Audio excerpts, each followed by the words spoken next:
I'm here with Devashish. Namaskar, brother. Namaskar. So tell me the year, the place, and why you got initiated. Well, the year was 1975. It was August, and I was a university student at Duke University, which is Durham, North Carolina, in the U.S. So one day I was in my dorm. I think I was in my dorm room, and I was reading a book by Timothy Leary. And Timothy Leary was known as the father of the psychedelic movement, or the grandfather of the psychedelic movement in the U.S.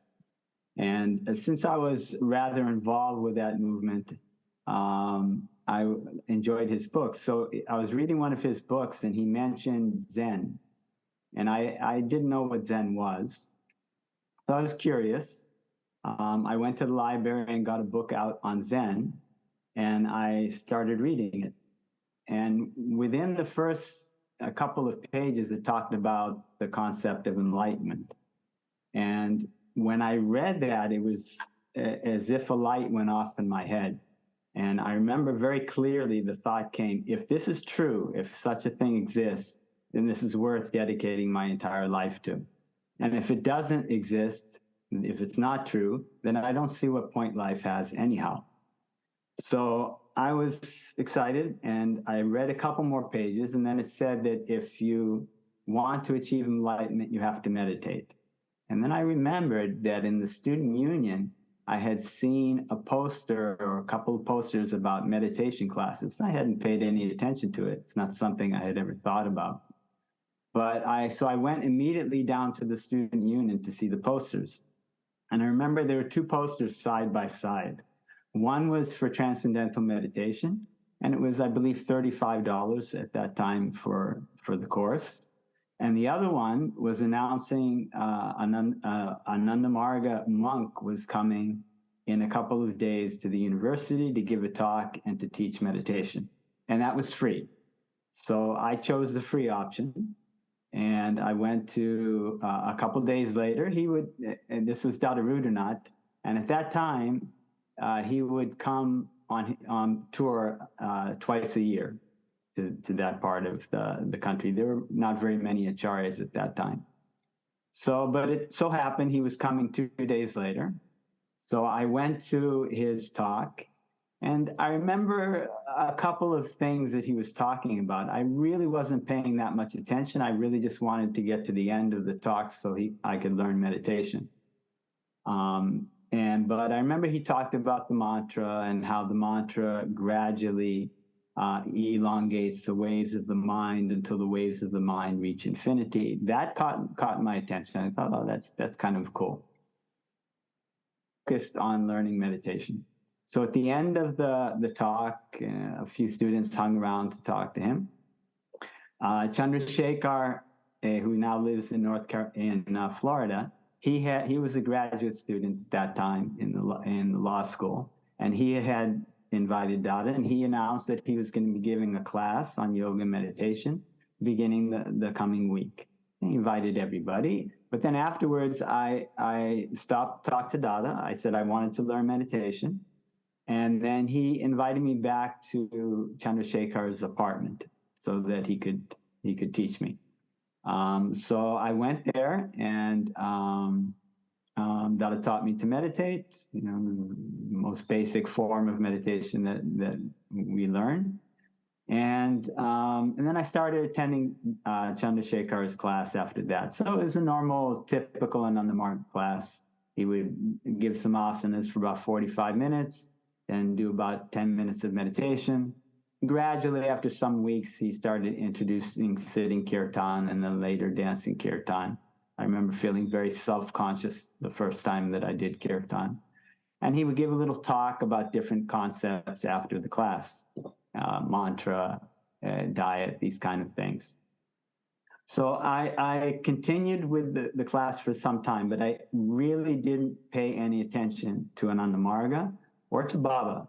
At that time, I was an atheist, and I was rather a little bit revolted with the idea of God because of my upbringing, and I I remember I bought early on one of Baba's books. It was Baba's Grace.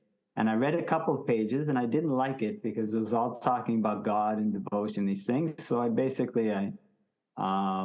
it down, never opened it again. And I started reading a lot of other books to feed my fascination with meditation and what I was learning about spirituality. But at some point, it changed. And I remember we had a small retreat for the people who were in that class, and it was in March. So this was about maybe say 7-8 months into my practice. And I remember shortly before that, I had gone back and started opening up the book again. And then I realized I didn't have any more reaction about Baba talking about God in the book. And something had changed in my mind. And I had realized that what all the different saints and sages in the books that I was devouring at that time were talking about really had nothing to do with the concept of God that I had been raised on in the Catholic Church. So somehow, without realizing it, I was no longer an atheist. And so just to finish up with this story, so I went to this retreat. It was a small retreat, about 20 people. They were all students in the class. It was a beautiful place. It was Acharya Rudrani's mother's house by the ocean in North Carolina. And by that time, I had already decided that I was at the end of the semester, which would end in May or June. I was going to drop out of school, go to India, and look for my guru. I had never even thought of the possibility that Baba was my guru, but I was really inspired by them, by autobiography of Yogi and how Yogananda had found his guru walking down the street in Benares one day. So that was on my mind, and it was on the Saturday. It was noontime, and I was meditating, doing the noon meditation, and that story was in my mind, and I was just thinking about, okay, in a couple more months, school's going to be over, and I can start go to India and start my search for a guru. And at that moment, for the first time, the thought entered my mind that could Anandamurti be my guru? And Baba, of course, at that time was in jail. I remember one day we had signed a card there in the class that Chandrasekhar had brought to send to India.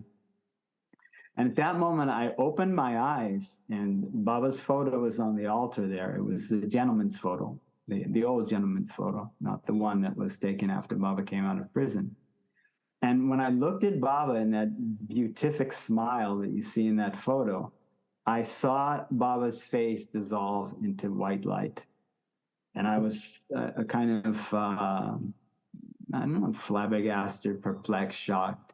And I kind of closed my eyes and looked again. And then gradually the light dissolved and it came back to seeing Baba's face. And at that point I said, my God, this means that you're my guru, but you're in jail. What am I going to do now? And so that's after that, I started making plans to go to LFT training. So that was how I got into it at that time.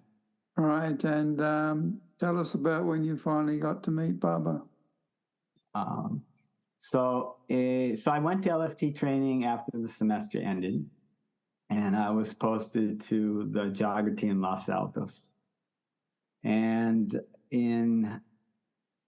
I remember that I met Didi Mitra sometime in, I forget if it was late 76 or maybe early 1977. She was touring with Dada Cidghatananda, and I found out through some conversations with them that they were working on a way to get Baba out of jail. Not necessarily an entirely above board way to get Baba out of jail, but that's another conversation. But I got to know Didi a little bit. She was in the Jagrati for a couple of days. I also got to know Dada a little bit. And then, so some months passed. It was the summer of 1977. The emergency ended. I believe it was May 22nd that the emergency ended. And shortly after that, I remember I got a call in the Jagrati that Didi Mitra had gotten permission to see Baba in the jail. And when the call came during the day, but I remember I was so excited that when I heard that news, that all I could think about was how to get to India to see Baba. And that night I couldn't sleep, not for a single second. I was just rehearsing my plans. What can I do? So I chalked out a plan. I got a temporary job for a few weeks to make a little money. I called my parents to see if there was any way I could borrow money from them. I didn't hold out much hope because I had dropped out of university to work for what they thought was a cult. In fact, one time when I was on tour with Dada Cidghatananda, my father flew to California to rescue me. He came to the Jagrati to bring me back to the East Coast of the US. But fortunately, I was in another state touring with Dada, and I found out about it when I got back. So I didn't hold out much hope, but I remember I was talking to my mother on the phone. I explained that I wanted to go to India to meet my guru. And she said, well, let me talk to your father about it. And she called me back a little while later. And she said, well, we had been planning on sending you to Europe after you graduated from university, which is common for, a common graduation present for students in those days. So it looks like you're not going to graduate. So we decided we'll give you this money to go see your guru. So between those few weeks that I got a temporary job and the money my parents gave me and some money that Cidghatananda, the present Cidghatananda, loaned me, he was not yet an Acharya at that point, and he was also living in the Jagrati with me. So we got it together, and we flew to India, Cidghatananda and myself. And when we arrived in Patna, it was August of 1977. And I remember we went straight from the airport to the train station in Delhi. We just asked, the taxi driver would bring us to the train station. We didn't know that there were two train stations. So we got to, the driver took us to the old Delhi station. And we asked the first person we met there, well, what's the next train leaving for Patna? And they directed us to a train. It turned out to be the slowest train in India. It was called the Janta Express. And it was anything but an express train because it stopped at most of the stations on the way. So instead of taking a fast train would take, I think it's 12 hours, 16 hours to get to Patna. It took maybe 30 hours. And we didn't have a reservation, so it was a very uncomfortable trip. But at the same time, we were so animated about seeing Baba that it didn't really matter yet. So when we got to Patna at that time for seeing Baba in the jail, there was you had to jump through a number of hoops. There was some official things that had to be taken care of. You had to get a number of signatures on your application form. And I believe the superintendent of prisons, I believe the governor in Patna was one of them, and several others. So we spent several days going around in Patna to get these signatures.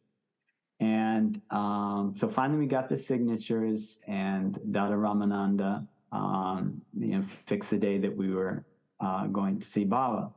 And the day before, I believe it was, since we finally had the signatures, I spent the entire day finally just walking around Patna to see the city. And it was well over 40 degrees at that time. And when I came back to the Jagrati, I came down with a sunstroke. And I was really in bad shape. I could barely, I had to lie down. I could barely stand. The next day was our visit to see Baba. And so everybody, you know, there, especially Jagadeeshananda and Sudhira, who was also had arrived in India a little before us. He now lives in Nandakanan.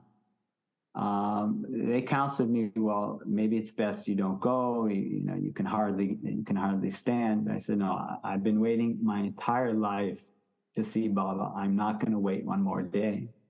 I had only been a Margi 2 years, but I had that feeling that my entire life I was waiting for this moment. So they helped me as best could. Got to the jail, to Bankipur jail. And when, at that time, they would bring you into a room once you came into the anteroom in the jail. And there were a couple of CBI officers who were stationed there, and they would check the documents of each person and ask them a few questions. And I remember Sudhir had to hold me up. We kind of disguised it because I was very, very wobbly. I was running extremely high fever. And but they weren't. The CBI officer wasn't even looking at us. He was just looking at the documents on the desk. So he didn't seem to notice. But just before we went in, we had to meet with the jail doctor. And the jail doctor was a devotee of Baba, and his wife was initiated. He would get initiated shortly after Baba came out, but at that time he was already a devotee. And when he saw my condition, he said, look, you know, you're in no condition to see Baba. You'll be able to get permission to come in next week. Really, I advise you to not go this time. But I told him the same thing that I told Jagadeeshananda and Sudhira. I can't wait another day. I've been waiting my entire life. And he finally shrugged his shoulders and he said, okay. He told a wonderful story at that time. I put that in the Jamalpur Years, I believe, in the footnotes, so I won't mention that right now. So so I was basically in a delirious state. My mind was swimming. I was running extremely high fever, and I don't remember very much of the details. What I remember specifically about that time is when there was like a little patio right in front of Baba's. We could call it a cell, but really it was like a little concrete room with a door that, as I remember, there was like a curtain that was covering the door, and that was pushed to one side. And the very first thing I saw as we approached the door, Baba's cot was on the left side of that room, and his face was toward the back of the room, his feet towards us. And as we entered the door, my first sight of Baba was Baba's eyes. And I felt such a magnetism coming from Baba's eyes. It was as if, to use a Star Trek image, you know, that I was caught in the force field. And that was all I could. Baba's eyes were so magnetic, even from a distance of a few meters as I was entering, that became my entire world in that moment. And it was, I mean, I was delirious, but at the same time, I was overcome by the emotion of that experience of seeing Baba. And so we did Sastang Pranam, and I don't remember much of the rest of that first visit, but I will tell a little story about afterwards. So, and Baba gave us some prasad, but I don't really remember anything that Baba said because of the physical state I was in. But when we got back to the Jagrati in Patna, I had to lie down immediately. And I was still in this kind of delirious state. And while I was, it's like half dreaming, half asleep. And then I saw Baba. Baba appeared in front of me in my daydream or actual dream. And he said, you should eat some lemons, not lemon water, but eat directly some lemons. So okay, Baba, I'll do that. And so I asked somebody, can you bring me some lemons? And somebody, it was probably Jagadisananda, maybe got them from the kitchen, but he brought like 5 or 6 of those small green lemons that you find commonly in India. And they cut them open for him and he ate them one by one without any water. And within half an hour or 45 minutes, I started feeling better. And within an hour or two, my fever was completely gone, and I could get up and walk around.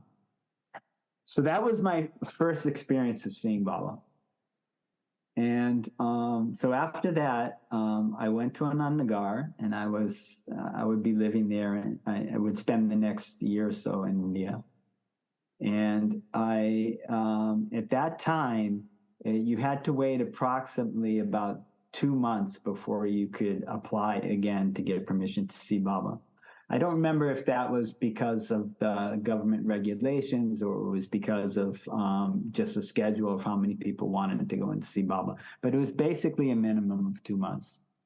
So more or less around, oh, I should mention one more thing. No. Yeah, from that first one, I do remember something from that first visit with Baba.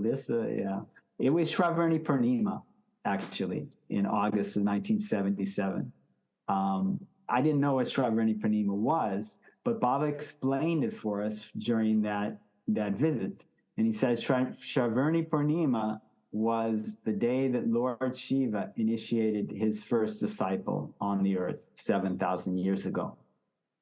So Baba explained, he told a little story about Shravarni Purnima, and then he gave a message for the Margis. You see, Baba, his Anandavanis were always on Nanda Purnima and New Year's, but there were a couple of times that Baba gave Vanis on Shravarni Purnima in the early 50s. So he gave a message. I believe later on it may have been collected in Nandavani Samgraha. I'm not sure of that, but I'm sure of the message because that was engraved on my mind, and also Jagadisananda's and Sudhira's mind, and the Dadas. As soon as we came out, they asked us what Baba said, so we told them the message and they wrote it down. It was, "Let all my loving children be loved by all good people of the universe." So that, yes, that much of that first visit, I do remember. The next time I saw Baba was in October. So I went, after letting a suitable amount of time go by, I was able to return to Patna from Anandnagar and apply for permission once again to see Baba. And by that time, my life had changed quite a bit because I had been doing intense sadhana in Anandnagar, having received a kind of stunning lesson review when I arrived there. And Dada Cidghatananda had given me my 5th and 6th lessons in that time as well. So I was much more prepared for seeing Baba a second time, much more spiritually prepared, much more mature as a Margi when I went back the second time. I would end up seeing Baba 4 times in the prison. But this second time for me was a kind of a dividing point in my life because of the experience I had with Baba there. So I'll tell that story. So after we got the permission, I remember I was standing outside of there's like a courtyard in front of the entrance to Bankipur jail. And by that time, when I would go back to Patna, and in the coming months, whenever I returned to Patna to try to get once again permission to see Baba in the jail, I would often go there for those preceding days when I was in Patna and sit outside the jail. And because at that point, there would be Margi visitors coming from around the world. You could sit out in the patio in the courtyard. There was a shade tree there, and you could I would do meditation.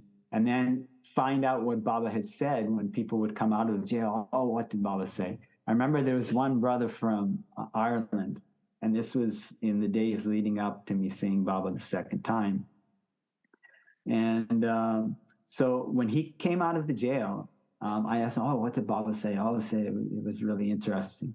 And he said that he complained to Baba a little bit about his wife was spending so much time meditating. And he said, Baba, can you please say something? I think she should spend more time doing work for the mission and less time meditating. And Baba said to him, and then he said, what Baba said, he said, look, let's suppose that you do 8 hours of work and 8 hours of meditation. It would be better if you do 10 hours of meditation and 6 hours of work, because your work will have much more impact due to your meditation. And he said, well, so Baba changed my mind about that. And that had a big impact on my mind.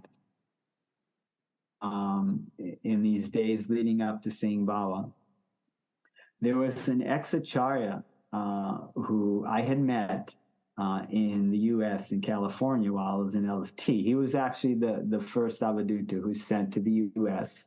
And then he, after less than a year, he left the organization and he married Margie's sister there.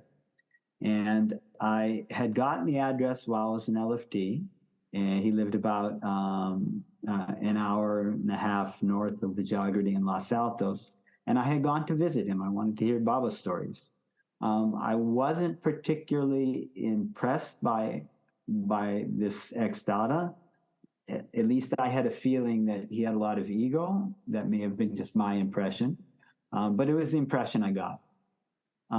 But I enjoyed the visit. He told some nice Baba stories. So a day or two before I was set to go see Baba in the prison, I saw him walking up to the jail gate. I'm sitting there under the shade tree, maybe about 7 or 8 meters from the gate. And he's walking up with meeting the guards, and he gets let in. I said, oh my God, he's got permission to see Baba. How did he get permission? So I was kind of fascinated by that. And then when he left, he just got in a taxi and left. But when I got back to the Jagrati, I told Ramananda that, wow, who I had seen there. And he was kind of shocked. He said, he didn't come to me. And it turns out he went directly to the jail authorities and got permission to go in. And so Ramananda told me the next day, before I went to the prison to see Baba, that yes, Baba. I had asked this ex-Dada when he came out. Oh, and he was smiling. He was so happy. Yes, Baba received me very nicely, and I was so happy I got to have Baba's darshan. And then he got in his taxi and left. And Ramananda the next morning, he told me, oh yes, I asked Baba, and Baba said, oh, that good for nothing. But I scolded him like anything and then sent him out of there. So I was thinking afterwards, my God, he got to see Baba, and even a scolding for Baba, for him, was such a blessing, was such a joy. So that was a couple experiences I had before I got permission to go and see Baba. The next day, I believe it was the next day, I got permission along with 2 Didis. Dini Nanda Bertati, who I'm sure you know very well, from Australia. And there was another Didi, I forget her name. I think she was European. But we got to go, we got our permission together to go see Baba, the 3 of us. So just before we entered, and had to go through the interview process with the CBI, there were a couple of Dadas standing outside talking. And this was common that not only I would wait outside the jail to hear what people would say, but often Acaryas, visiting Acaryas, would do the same thing. And I remember one of them addressing the other one, and he instead of, say if the name is Rohit and you're Dada Rohit, but he put the name afterwards, but instead of saying Rohit Dada, he said Rohit Da. and they were Bengalis. And I had this fleeting thought in that moment, oh, that's very disrespectful. If he's going to put Dada after the name, he should say Rohit Dada, not Rohit Da. And so when we entered the Baba's prison cell, when we did Sastang Pranam, the very first thing that Baba said to me, he looked at me and said, you know, Devashish, in Bengali, when you put the Dada after the name, you don't say Rohit Dada, you say Rohit Da. You cut that last syllable. And I was, of course, embarrassed. I hadn't said anything, obviously, but I was a little embarrassed about the thought that I had, which Baba had obviously captured before I went in. So after that, I was a bit chagrined, but I certainly enjoyed Baba's comment. So Baba talked about a lot of different things. I remember at some point he was talking about old Gondwana land and Mu and I believe Lemuria and the shifting of the continents and some things with the civilizations that grew up around that time. And I remember when he was talking about the continental shifts, Baba turned to me and said, and my boy, do you know what the 3 types of volcanoes are? I said, no, Baba. And then Baba explained what the 3 types of volcanoes are, which anybody can look up on the internet. And then a little bit later in the conversation, Baba was talking to Didi Ananda Bhartati. And she asked Baba to give her some advice for when she returned to her posting. At that point, she was the rector of the Didi's Mass Unit in West Bengal. I think it was called Ananda Sambodhi, but I'm not sure about that. Anyways, this I remember very, very clearly because Baba, I was to the left of Didi. Didi Bhartati was in the middle, and the other Didi was on the right side in front of Baba's cot. And Baba said, as I heard to Didi, he said his advice was, first, you should put yourself in such a position that you can best serve the suffering humanity. Then you should look to your own needs. Then you should look to the needs of others. A little bit later, when we came out of the, finally, maybe we were there for half an hour, and we came out of the jail and the Dadas asked us what Baba had said. They would note it down. Didi, we told a few things, and Didi said, Baba told me, first you should put yourself in such a position that you can best serve the suffering humanity. Then you should look to the needs of others. Then you should look to your own needs. And I immediately said, no, I didn't say anything, obviously, but I thought, no, Didi reversed it. That's not what Baba said. But to this day, she insists that Baba said the way she heard it. I heard it differently. And that was also a lesson that served me well when I would start doing interviews years later for the Jamalpur Years about the vagaries of memory. And that even, of course, it's also, we can say that people hear different things according to what Baba wanted them to hear. But I choose to look at it as simply that sometimes our memory fails us, whether it was my memory or her memory, even 15, 20 minutes after an event occurs. Anyhow, the most impactful thing for me in that session with Baba, and certainly the most impactful thing that had happened to me in my life up until that point, was just a few minutes before we were getting ready to leave. You know, at the end, we would do Guru Puja. That would be the last thing. Baba would give you some prasad, and then we would leave. I said, Baba, I have a question. And Baba said, yes. And he kind of sat a little back, you know, in a kind of, you know, a sense, oh, yes, that he's listening. And my question was, Baba, what is the quickest way, to achieve Dura Smriti? Durasmriti means constant memory, when you get to the stage that you are aware of the presence of God 24 hours a day. And I had been formulating this question for at least a couple weeks afterwards. What I really wanted to ask Baba, what was the quickest way to achieve illumination? But I thought, no, that's asking for too much, you know. But if I can just get to Durasmriti, then from there it can't be that far to moksha, or at least to mukti. So let me, if I can just get to Durasmriti, you know, I'll be satisfied with getting there. So I thought, okay, I'll ask Baba that question. So Baba kind of sat back a little bit. We're sitting right up against the cot, so I'm less than a meter from my face, from Baba's face. And Baba looked in my eye. Baba reached out his hand and started caressing the top of my head, you know, like a father caress a son.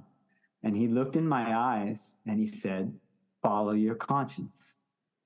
And at that moment, just as Baba finished saying those words, I was looking directly into Baba's eyes through the thick lenses of his glasses. And I saw the universe open up. And I felt that my existence disappearing into the universe. And it was only a fleeting few moments, but in that moment, I felt my existence was about to disappear. And I had a sudden, sharp pang of fear that I was going to be gone. And at that moment, I turned my head from Baba to break the spell. And I like to, when I tell this story, I like to, sometimes I say, and now I'm meditating, you know, I've been spending, you know, now 48 years of meditation, just to try to get back to that point that Baba had brought me to in that moment. But what was so impactful about it was that in those fleeting moments, when I felt my existence disappearing, I said the universe because I could see the stars in the expanse of the universe, but really it was consciousness. And before that, the idea of God had been a belief. I realized this afterwards, you know. It wasn't a direct experience, but in that moment, I had a direct experience of the essence of Baba's being. And after that, you know, it's like, you know, you have a flash of lightning and you see the landscape on a dark night. Now, as soon as that momentary flash of lightning is gone, then you're back in the darkness. And of course, I was back in the darkness immediately afterwards. But for those few moments, I had the direct experience, and everything that we are trying to achieve in sadhana was no longer a belief. It was no longer an aspiration. It was real. I just had to be able to get there and get back there again. Yeah, say something now about Dada Chandranath and Cidghatananda. So I'll just tell a short story about Dada Chandranath and his wife. So this was, I think, somewhere around 1996. And I had started visiting Dada Chandranath regularly at that time. I didn't yet have the idea about doing the book when the time comes, but I was visiting him frequently and spending days with him now on a regular basis. And at that time, two brothers, Raj and Hitendra, had come from New York sector, and I was traveling with them, videotaping the senior acharyas, like we video Dada Cidghatananda, Nandagar. A number of people have seen those videos. And so I brought them to, Dada Chandranath at that time was staying with his eldest son in Patna. And we went there and we spent a couple days. interviewing Dada. That interview and a later the one that we did are both up on YouTube. So a lot of people have seen them. So whether the first or the second day, I think it was the second day. So we would break for lunch and then come back in the afternoon. We did a morning session, an afternoon session. So at lunchtime, maybe Braj wasn't there. Maybe only Hitendra was there. Anyhow, I remember Hitendra and myself and Dada went to do some sadhana on the veranda. And then afterwards, we would come in for lunch. And after sadhana, I had this idea that popped into my mind during sadhana that I wanted a photo of Dada or a little clip of Dada that I could later on put into the video of Dada meditating. So when we finished, we did Guru Puja, and I asked Dada, can I get just a little clip of you meditating that we can hopefully use in the video later on? And Dada looked at me and he said, that will be difficult. And the first thought that came into my head was, oh, well, he's an old man, tired. I think Dada was maybe 78 at that time. And I didn't say anything, but Dada, he extended his head and said, no. What I mean to say is that immediately after meditation, it's very difficult to talk. Your mind needs some time to come down to normalcy. And now we have to go in, we have to, there are some guests there, eat lunch, and then we will do some filming. And then I said, okay, I more or less understood. So I said, Dada, well, could we get just a very little, no, I said, Dada, can you pretend to meditate? And then he said, oh no, that is no longer possible. And then I'm sure the disappointment registered on my face. But then Dada said, well, how long will you need? I said, Dada, if you could do 10 or 15 seconds, that would be fine. And he thought about it. It was quite a long pause. And he thought, well, I suppose 10 or 15 seconds would be okay. And so I kind of raised an eyebrow. So, okay, Dada, great. So Hitendra started rolling. Now, Dada at that point, when he would sit normally, and you can see it in the videos, that he would be a little bit hunched over, his back would be curved. But as soon as he sat in meditation posture, his siddhasana, and he put his hands on his knees, palms upward, his back immediately straightened, perfectly straightened, and his eyes rolled back and so that you could only see the whites of his eyes. And I literally felt like I could feel his kundalini rising.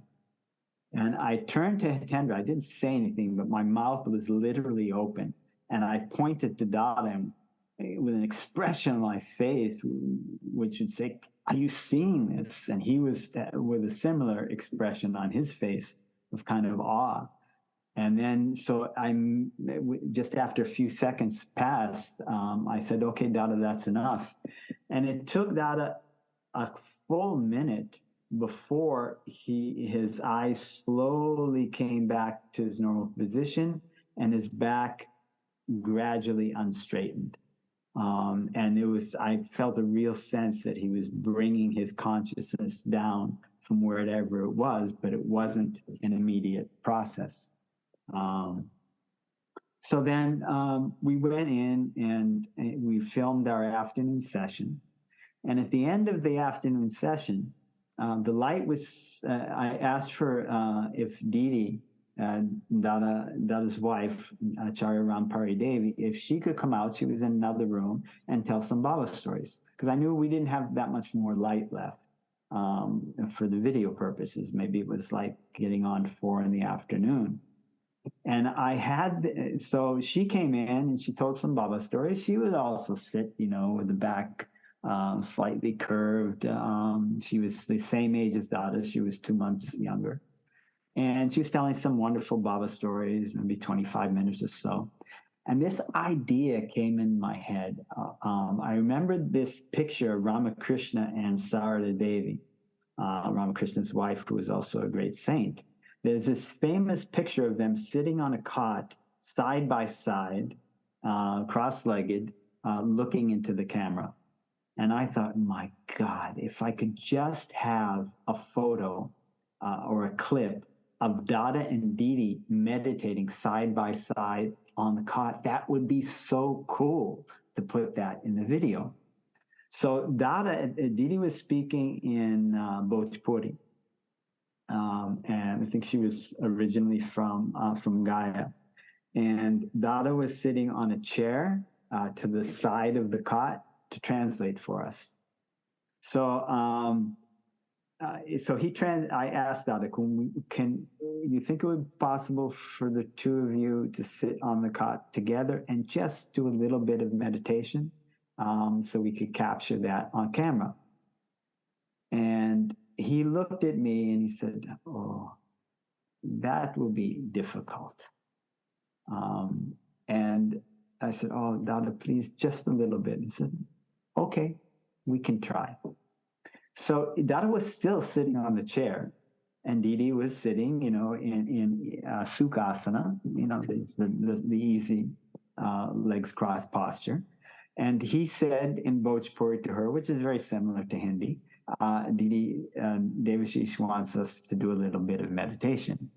Immediately, Didi put her legs into Padmasana, into lotus posture, put her hands on her, extended her hands on her knees, palms up, her back straightened. She crossed her hands and put in her legs to do first lesson, and started meditating. I immediately, she put her palms up to do dhyan. And I immediately said to Didi in Hindi, Didi, please do first lesson. I had a kind of premonition, actually. That's why I asked Didi to do first lesson. And so she immediately put her hands interlaced her fingers, put them in the palm of her lap, and she started doing first lesson. And within 7 or 8 seconds, her body started convulsing side to side. She go, Baba, Baba, Baba, Baba, Baba, Baba, Baba. And then she fell over in samadhi. And Dada looked at her, and then he looked at me, and then he said, you see, I told you it would be difficult. So that's my favorite story about Dada and Rampari Devi. Rampari Devi, for those of you who do not know her or did not know her, she was the first female initiate in Ananda Marga. Baba initiated her directly in 1953, late 53, I believe it was. And she became the first female Acarya in Ananda Marga also. Pranay became the first Acarya. That was in end of January, beginning of February of 1955. And then Baba made a batch of 5 1 month later, which included Dada Chandranath and Didi Rampari Devi. Cidghatananda. I got to spend a lot of time with Dada when I was living first I got to know Dada in the 70s, when I spent a year in Nagar from mid-1977 to the time Baba came out of jail in 78. And Dada gave me my 5th and 6th lesson, and we became good friends at that time. And then in the, I think late 1993, I moved back to India, and I lived in Nandigar for about 4.5 years. And I live right next to about 50 meters from Dada Cidghatananda, so I would see him every day, and we would often meditate together. But I'll tell one story from the 70s about Dada Cidghatananda, because he was a big influence on me at that time. So I think I mentioned earlier when I got to Anandnagar after seeing Baba the first time, I started doing really intense sadhana. I had this incredible lesson review. There was one family Acarya who was a childhood friend of Baba's, and he was at that time he was a doctor, a homeopathic doctor, and he was living in Anandnagar, a quite well-known personality in the Marga. And so some of his tips on meditation were extremely helpful to me. And I started doing sadhana every morning and evening at certain sadhana pits, which is a place where that a tantric had achieved illumination sometime in the past. And Baba pointed out a few of those at Anandnagar. And this was one of the tantra pits that he had pointed out. And when I first went to Anandnagar in summer of 1977, I was staying in Singh Boom Hostel, and Dada Cidghatananda had a room there, and I had another room there. And then, and it was about 20-minute walk towards the train tracks by the river to this tantra pit. Nowadays, there's actually a plaque there. And this tantra pit was a little bit above the river. It was maybe 25 minutes, maybe 20 meters from the river, but elevated at least 7 or 8 meters. It was a very beautiful spot. And I would go there early in the morning and then in the evening after dusk to meditate. And and Dada Cidghatananda, he would meditate in his room, and he was in the room next door. And one day he told me over dinner, said, Devashish, tomorrow morning I'm going to go with you to the tantra pit to meditate in the morning. And so I said, Dada, oh, that's great. But Dada, I'm doing long sadhana. I'll do at least 2.5 hours sadhana. And they said, yes, no problem. I will also do long sadhana with you. I said, okay, great. Let us go. So in the morning, whatever, 4:30 or something like that, it's dark out. We have our flashlights, and we made the trek across to the tantra pit to get there before 5. This is before the days of Panchajanya. But normally people would get up, 4 something and go for meditation anyhow. So it was always nice to arrive when it was still dark at the tantra pit. So I took my seat right by the tantra pit. There was a tree there. A bell tree.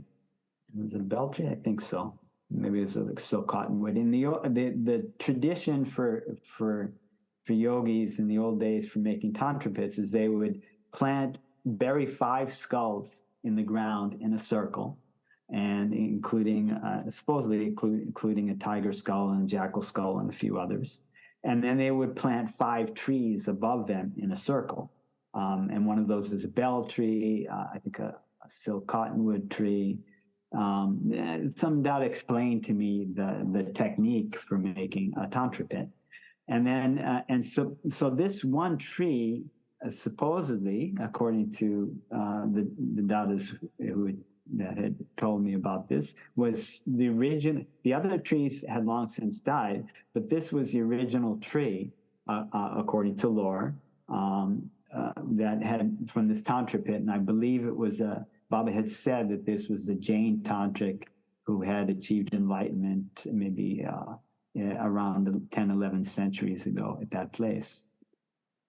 So I set out my blanket there, and Dada went down to the river to meditate there. So he was kind of down below me, maybe 7 meters lower and about 20 meters, 15 meters distance on the bank of the river.